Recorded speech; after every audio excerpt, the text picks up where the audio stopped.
I'm Nicholas Cullinan and I'm Director of the National Portrait Gallery. And this is a particularly exciting moment for us because we've just completed a major transformation project and we're about to reopen after 3 years. We are delighted to honour this moment with the release of 2 editions by Elizabeth Peyton, Omai and Frederick Douglass. I think Elizabeth is really one of the great painters working today. Obviously she has now a very established career, having first come to prominence very young in the 1990s. But I think what's extraordinary about her work is just continue to build and develop and grow and evolve and to my eye become even more beautiful.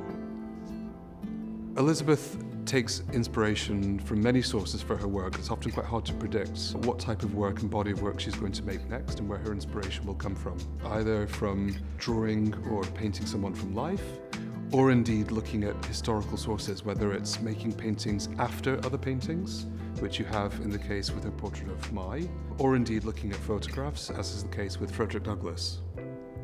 Omai, known as Omai, was a really extraordinary figure.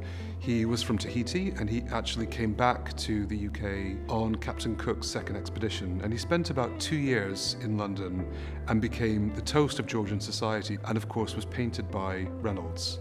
And the Reynolds portrait of Omai, which was first shown at the Royal Academy in 1776, since then has always been seen as probably Reynolds' greatest work, and indeed it's one of the great paintings in British art history.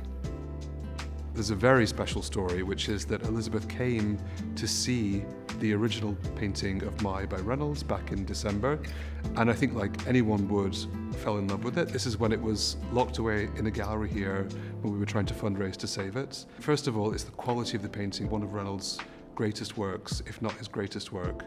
But also the subject matter is extraordinary. To have an 18th century painting of a non-white sitter given dignity, given agency, is such a special thing. Frederick Douglass was another extraordinary character, but he also came to the UK in 1845 and spent 19 months here and again lectured, travelled, and I think really began to shift people's attitudes towards slavery. He was actually a slave who was freed and then began this extraordinary campaign in the 19th century for abolition and really to raise people's consciousness around slavery. He was also the most photographed person of his era, and of course this work by Elizabeth is based on a very beautiful photograph of Frederick Douglass, and for us this is such a gift to be able to have this work as part of our opening rehang.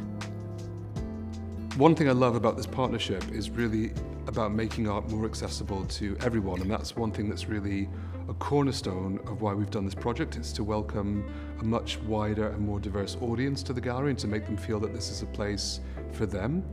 But I think this also is such a wonderful chance for many people to engage with Elizabeth's work and to be able to have it on their walls. I know I'm very excited about having my own Elizabeth Peyton on my wall, so it feels like a really fantastic partnership between the two of us.